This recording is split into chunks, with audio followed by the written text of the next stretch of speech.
Hello students, now we have to start chapter that is French Revolution. Okay, तो French revolution में अभी तक हमने क्या देख लिया कि फ्रेंच रेवोल्यूशन के कॉजेज, क्या कॉजेज थे? Political causes, social causes, economic causes. ठीक है, इसके अलावा फिलोसोफर्स जिनके थ्रू कुछ न्यू आइडियाज़ फ्रेंच में स्प्रेड हो रहे थे.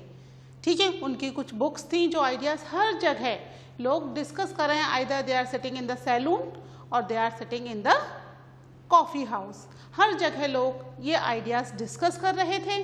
प्लस अमेरिका जो कि क्या था, फ्रांस का फ्रेंड कंट्री, जिसकी हेल्प की थी ना 13 कॉलोनीज़ को फ्रीडम दिलवाने में. तो अमेरिका में कॉन्स्टिट्यूशन बना, सभी को इक्वल राइट्स दिए गए. इसका भी बहुत ज़्यादा इफ़ेक्ट फ्रांस पर पड़ा. लोगों को लगने लगा कि जब अमेरिका में इक्वल राइट्स दिए जा रहे हैं तो फिर हमारे यहाँ पर क्यों दो क्लासेस स्पेशल हैं, प्रिविलेज्ड हैं. कौन सी दो क्लासेस थी? That is first state and second state, है ना, nobility and clergy. They were the privileged one. ठीक है, तो हमारे यहाँ ऐसा क्यों है? हमारे यहाँ पर भी सभी लोग इक्वल होने चाहिए. आइदर एवरीवन हैज टू पे टैक्स और एवरीवन रिलैक्स्ड. किसी को स्पेशल राइट नहीं होना चाहिए. वहीं फ्रांस का जो रूलर है लुइस 16, है ना, वो क्या सोच रहे हैं?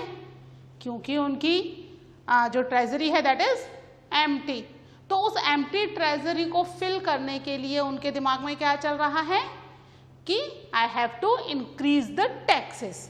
टैक्सेस को बढ़ा दिया जाए. और कंट्री में सबसिस्टेंस क्राइसिस की कंडीशन है. सबसिस्टेंस क्राइसिस मतलब when the basic needs of the people are endangered. ठीक है, जब लोगों की बेसिक नीड्स ही पूरी नहीं हो पा रही हैं, उस समय में टैक्सेस इंक्रीज करने की सोच रहा है राजा, है ना. तो लोगों को तो यहाँ पर कुछ रिलैक्सेशन चाहिए और वहाँ पर टैक्सेस इंक्रीज होने की बात हो रही है. ठीक है, जिसकी वजह से फ्रेंच रेवोल्यूशन हुआ. ठीक है, first time in the world history revolt हुआ अगेंस्ट द मोनार्क. ऐसे छोटे मोटे रिवोल्ट अलग चीज़ है, लेकिन it was in large scale, जिसकी वजह से आसपास की दूसरी जो यूरोपियन कंट्रीज थी उन पर भी इसका बहुत ही ज़्यादा डीप इम्पैक्ट पड़ा. वहाँ के लोग भी चेंजेस चाहने लगे. इसीलिए ये फ्रेंच रेवोल्यूशन इतना इम्पॉर्टेंट है. चेंजेस तो अमेरिका में भी हुए, है ना, बट उसका बहुत ज़्यादा असर यूरोपियन कंट्रीज पर नहीं पड़ा. फ्रांस में जो चेंजेस हो रहे हैं उसका असर पड़ रहा है. That's why the French revolution is very important. ठीक है, तो आज हम देखेंगे अपनी क्लास में कि फ्रांस में जो रेवोल्यूशन है वो किस तरीके से शुरू हुआ. ठीक है, the outbreak of revolution. The outbreak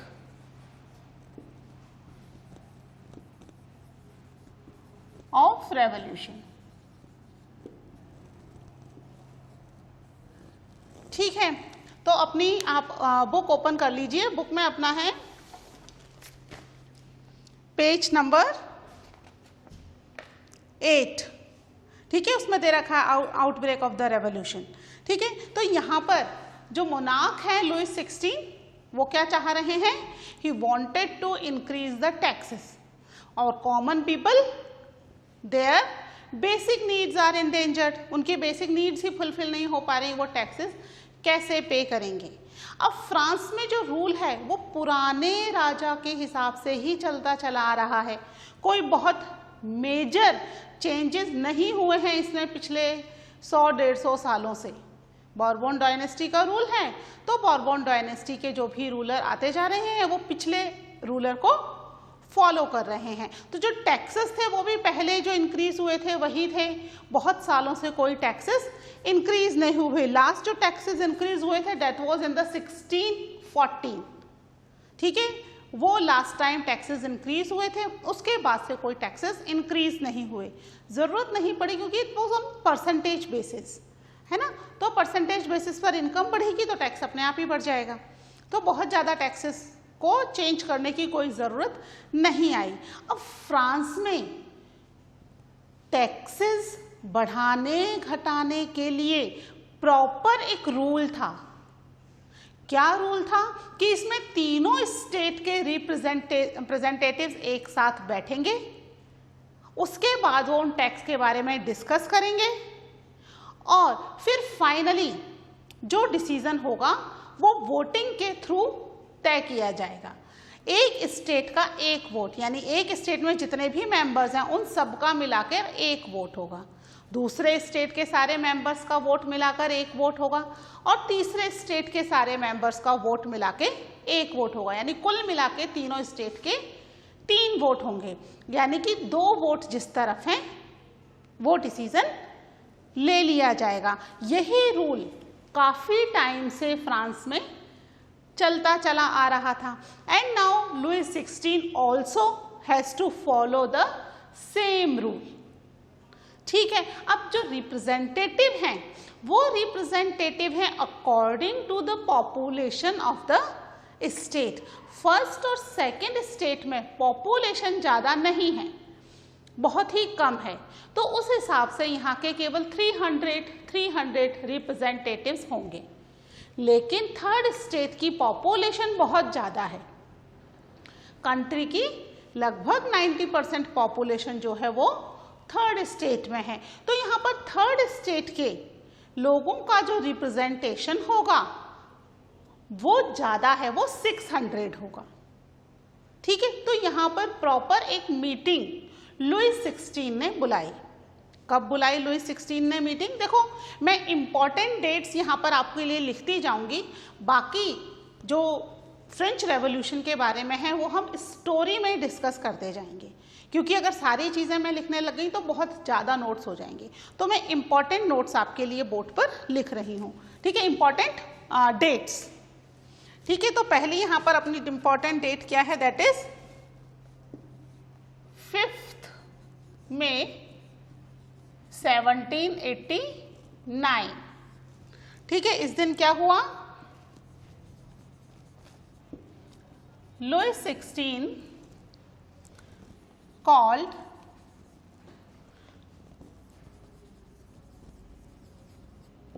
together an assembly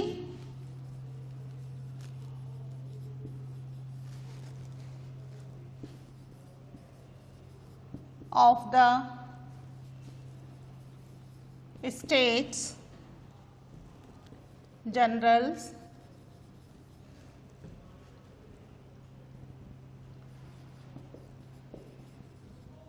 to pass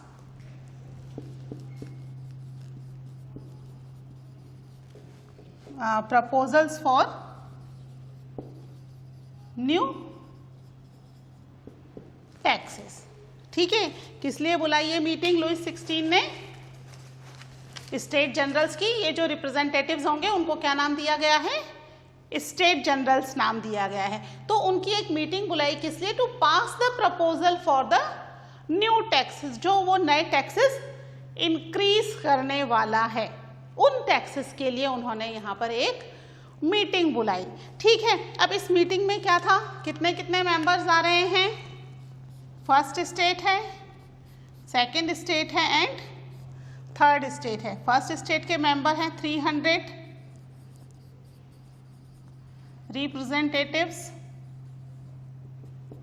ठीक है, सेकंड स्टेट के अगेन 300 रिप्रेजेंटेटिव्स हैं, लेकिन थर्ड स्टेट के कितने हैं? 600 रिप्रेजेंटेटिव है, क्योंकि पॉपुलेशन यहाँ पर थर्ड स्टेट की ज़्यादा है। ठीक है, अब जब टैक्सेस इंक्रीज करने हैं तो तीनों स्टेट का क्या होगा? एक एक वोट होगा। ठीक है, एक वोट इनका, 1 वोट इनका, 1 वोट और इनका 1 वोट, सबका एक एक वोट होगा। तो अब ये जो 2 स्टेट्स हैं, first state and second state, taxes increase होने का इन पर कोई असर पड़ेगा क्या? क्या इन्हें टैक्सेस पे करने हैं? नहीं करने ना, हमने पहले पढ़ा था they are privileged by birth, all the taxes are paid by only third state. तो यहाँ पर केवल थर्ड स्टेट को ही टैक्स पे करना है, फर्स्ट और सेकंड स्टेट को कोई टैक्सेस पे नहीं करना। तो अब यहाँ पर अगर टैक्सेस इंक्रीज होते हैं तो फर्स्ट और सेकंड स्टेट को कोई प्रॉब्लम होगी? जब टैक्स पे ही नहीं करना तो प्रॉब्लम क्यों होगी भाई? मुझे टैक्स देना ही नहीं, बढ़ाओ जितने बढ़ाने हैं, क्या दिक्कत आ रही है ना? तो इनका तो वोट किसके पक्ष में जाएगा?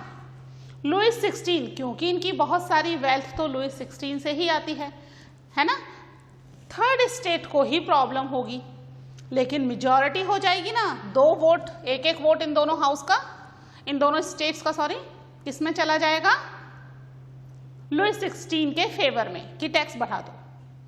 1 वोट रहेगा यहाँ पर, तो वो तो माइनॉरिटी में आ गया, तो उसकी बात नहीं मानी जाएगी।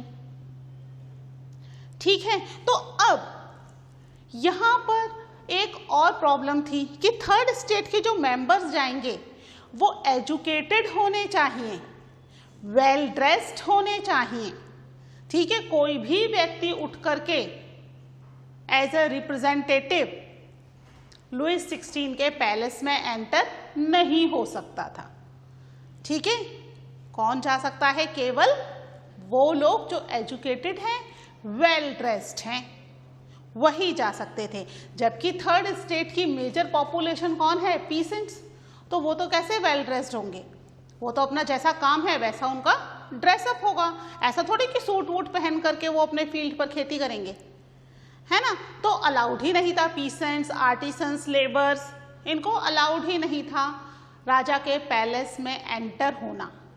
ठीक है, तो थर्ड स्टेट में केवल वो 600 people, those who are educated, well dressed, can enter. तो अब बाकी लोगों की प्रॉब्लम्स का क्या है?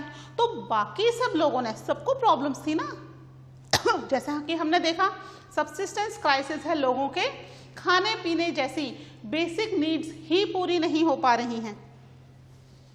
तो लोगों ने अपने ग्रेवियंसेस, अपनी परेशानियां लेटर्स में लिख करके जो ये 600 रिप्रेजेंटेटिव्स जा रहे थे इनको हैंड ओवर की कि भाई अंदर जाओगे, डिस्कस होगा, तो हमारी परेशानी भी लुईस 16 के साथ डिस्कस कर लेना।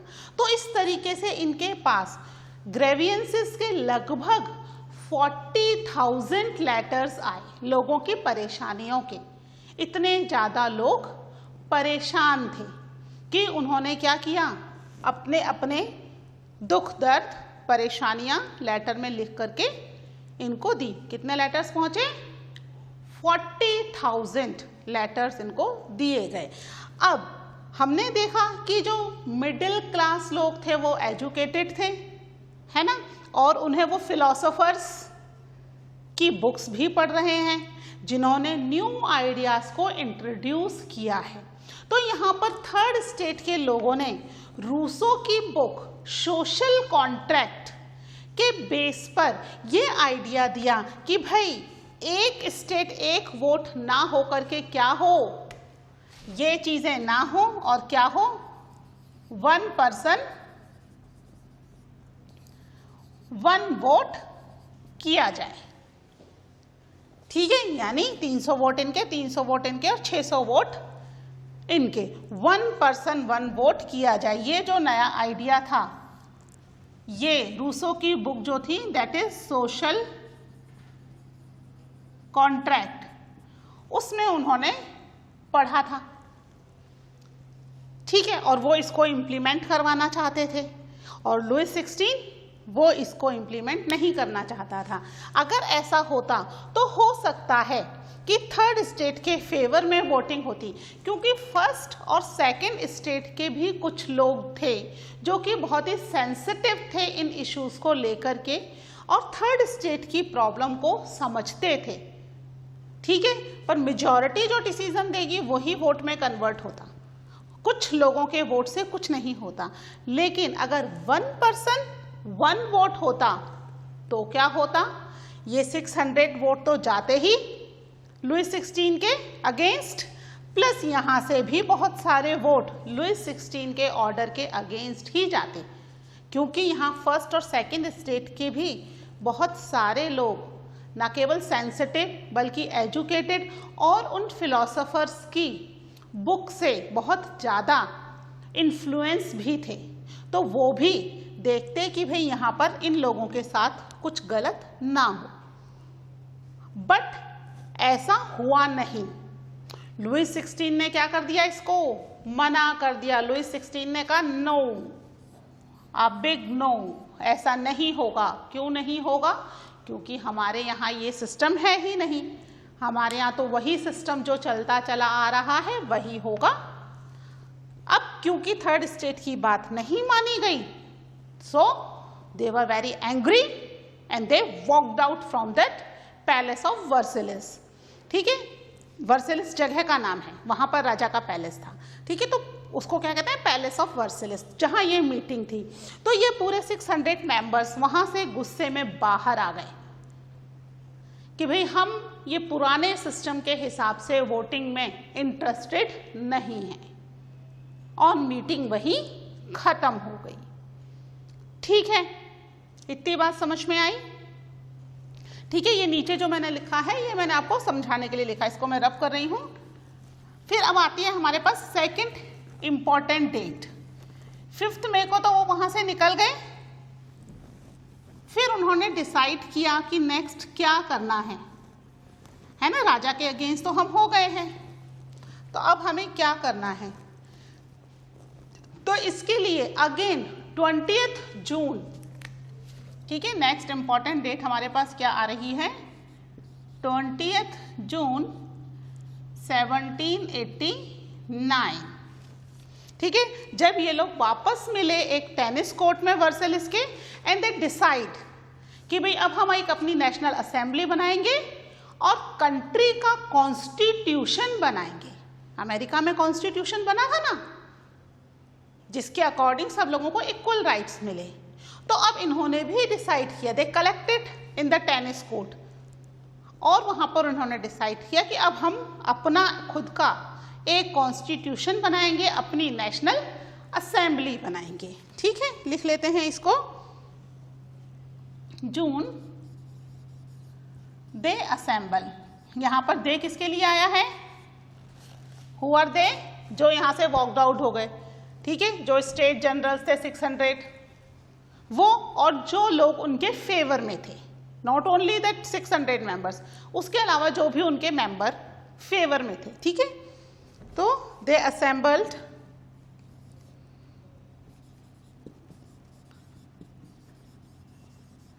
in the hall of an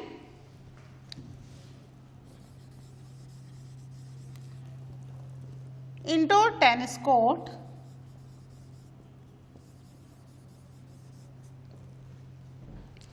in the ground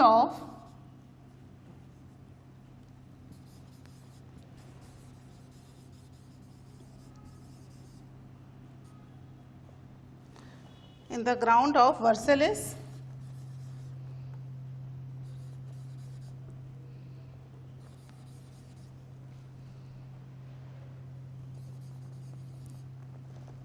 and declared themselves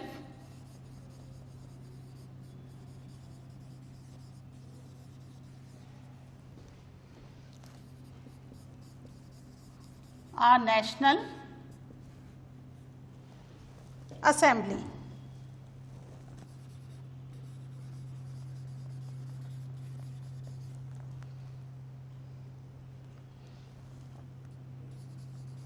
And drafted a constitution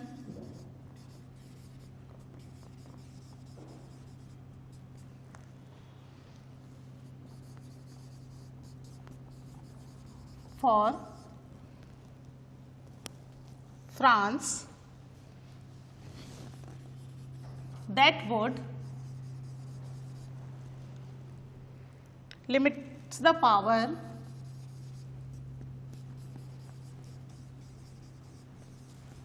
of monarch. ठीक है।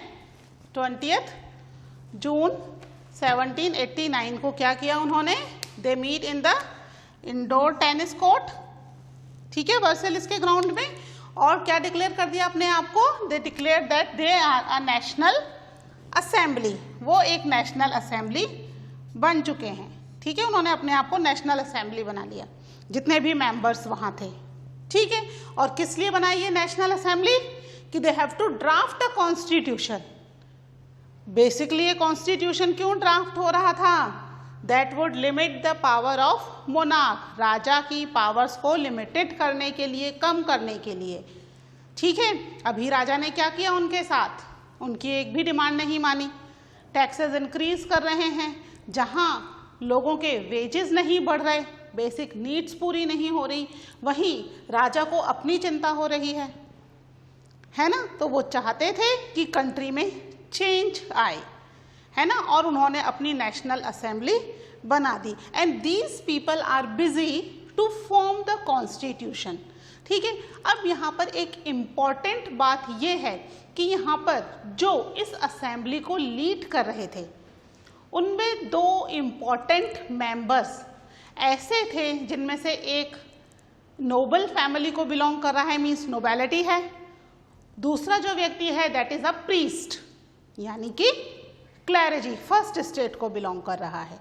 मैंने आपको बताया ना, फर्स्ट और सेकंड स्टेट में भी बहुत सारे मेंबर्स ऐसे थे जो कि दे आर वेरी सेंसिटिव, वो जानते थे कि थर्ड स्टेट के साथ गलत हो रहा है और वो उसे चेंज करना चाहते थे, ठीक है। तो यहाँ पर भी 2 व्यक्ति ऐसे हैं जो कि चाहते हैं कि कंट्री में चेंज हो, सभी के साथ इक्वल राइट मिले, ऐसा ना हो कि 2 ही स्टेट हमेशा किस में रहें, फायदे में रहे, है ना, 2 स्टेट्स तो, और एक स्टेट ही हमेशा एक्सप्लॉइट होता रहे।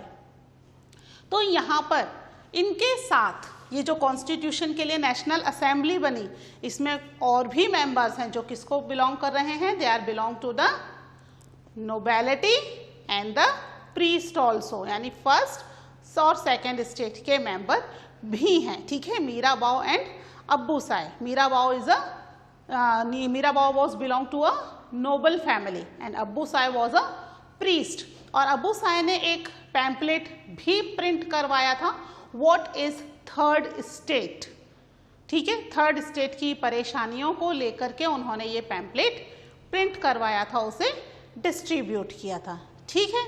आप एक बार ये 2 डेट्स तो मेंशन नोट डाउन करो।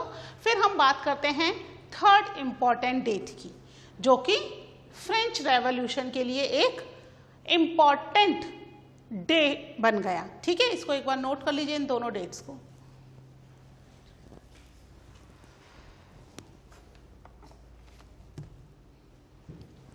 ठीक है, इनको रब कर दो, इन दोनों डेट्स को। अब नेशनल असेंबली तो क्या हो गई, they are busy in making the constitution, है ना।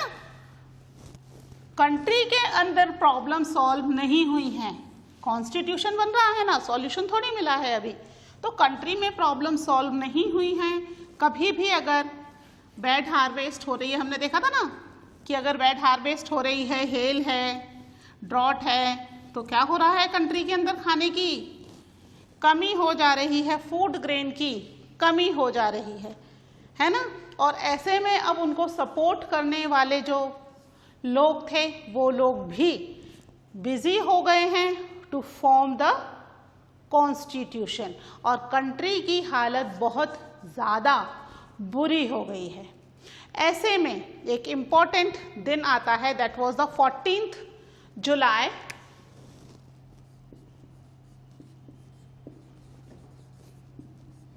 1789, ठीक है। इस दिन सुबह सुबह कुछ लोग वही अपनी डेली नीड्स को पूरा करने के लिए, ब्रेड लेने के लिए बाहर खड़े हुए हैं बेकरी शॉप के, और बेकरी शॉपकीपर ने क्या कर दिया, सप्लाई बंद कर दी, ठीक है। अगर सप्लाई रुक जाती है तो क्या हो जाता है, लोग ज़्यादा प्राइजेस में चीज़ें खरीदने को तैयार हो जाते हैं। ऑलरेडी प्राइजेस इंक्रीज हो रखी हैं, है ना, वेजेस कम हैं, और अब शॉपकीपर भी ब्रेड देने से मना कर रहा है। वो क्या चाह रहा है कि और प्राइस इंक्रीज हो। ऐसे में लोगों को में बहुत ज़्यादा गुस्सा जो है वो भर गया कि हम यहाँ भूखे हैं, हमारे बच्चे भूखे हैं और ये शॉपकीपर ने सप्लाई को रोक दिया है। तो अब कैसे काम चलेगा? तो ये जो भीड़ थी, ठीक है, that was a big crowd जो बाहर लगा हुआ था ब्रेड के लिए, वो गुस्से में वो शॉप में घुस गए, बेकरी शॉप को तोड़ फोड़ दिया और जो भी वहां पर ब्रेड और सामान मिला वो सारा लूट लिया। ठीक है, अब यहाँ पर एक और ट्विस्ट ये आता है कि लुइस 16 अपने महल में आराम से बैठे हैं और उन्हें लगा है चलो कुछ काम करते हैं। तो उसने अपनी सोल्जर्स की एक टुकड़ी को बोला कि भाई जाओ शहर में घूम कर आओ और देखो कि कंट्री में क्या हो रहा है, मेरी जो प्रजा है ठीक ठाक है ना, घूम कर के आओ। तो सोल्जर्स राजा के आदेश का पालन करने के लिए निकल रहे हैं और इतने में कि ह्यूमर मतलब अफवाह, ठीक है, आधी सच्ची आधी झूठी, सोल्जर्स आ रहे हैं ये सच है, लेकिन ह्यूमर ये फैला कि राजा ने अपने सोल्जर्स को, जिन लोगों ने ये बेकरी शॉप तोड़ी है, उन्हें मारने के लिए भेज दिया है। आधा सच है कि राजा ने अपने सोल्जर्स को भेजा है, लेकिन मारने के लिए भेजा है ये झूठा है ना। इसलिए क्या हो गई, ये ह्यूमर हो गया, ये अफवाह हो गई है ना, पूरी सच्ची बात नहीं है, पूरी झूठी भी नहीं है। सोल्जर्स वाकई में दिखेंगे उन्हें निकलते हुए, लेकिन लोग तो डर गए, कॉमन पीपल हैं, ऐसे तोड़फोड़ करने की आदत तो है नहीं, है ना। वो लोग बहुत ज़्यादा डर गए और डर की वजह से उन्होंने अपनी एक पीपल्स मिलिटिया बना ली कि भाई मिलजुल करके लड़ते हैं सोल्जर से, एक जना मारा जाए सभी मारे जाते हैं, चलो मिल करके लड़ेंगे राजा के सोल्जर से। ठीक है, तो फिर यहाँ पर राजा के सोल्जर्स से लड़ने के लिए लोगों ने अपनी एक मिलिटिया बना ली और अपराइजिंग के लिए तैयार हो गए। मोस्टली इसमें कौन थे? सोल्जर्स थे क्या? नहीं, मोस्टली पीसेंट्स और लेबर्स थे। तो जो भी उन्हें मिल रहा था, कुल्हाड़ी फावड़ा, जो भी उनके हथियार थे एग्रीकल्चर के, वो सब ले लिए, लेकिन बंदूकें नहीं हैं। और राजा के पास, राजा के जो सोल्जर्स आएंगे उनके पास तो बंदूकें हैं, तो बंदूकें कहाँ से लाई जाएं? तब फिर उन्होंने फ्रांस की फेमस प्रिजन जेल बेस्टाइल को तोड़ दिया। ठीक है, उसको तोड़ करके और वहाँ पर 7 प्रिजनर्स थे, उन्हें रिलीज करवा दिया। जितने भी आर्म्स एम्यूनेशन मिले उन्हें तो लूट ही लिया, प्लस कुछ लोगों ने वहाँ के जो पत्थर थे जेल के, प्रिजन को तोड़ा ना, तो उसके जो पत्थर थे उसे भी संभाल के रख लिया कि भाई एक निशानी है, हम लोगों ने प्रिजन को तोड़ा था और उसको लोगों को बेच देंगे हम बाद में। ठीक है, symbol of the French revolution करके। ठीक है, तो बेस्टाइल जेल को इन्होंने तोड़ करके वहाँ पर आर्म्स एम्यूनेशन को लूट लिया। लगभग 7000 पीपल्स के आसपास ये जो था गैदरिंग हो गई लोगों की। आधी सच्ची आधी झूठी कहानी के चक्कर में जो लोग थे वो बहुत ज़्यादा गुस्सा हो गए और उन्होंने ये तोड़ फोड़ कर दी। ठीक है, तो इस डेट के बारे में हम डिटेल में और डिस्कस करेंगे इन द नेक्स्ट लेक्चर। ठीक है, आप इसको एक बार बुक में से रीड कर लेना इतना। Till now take care, bye.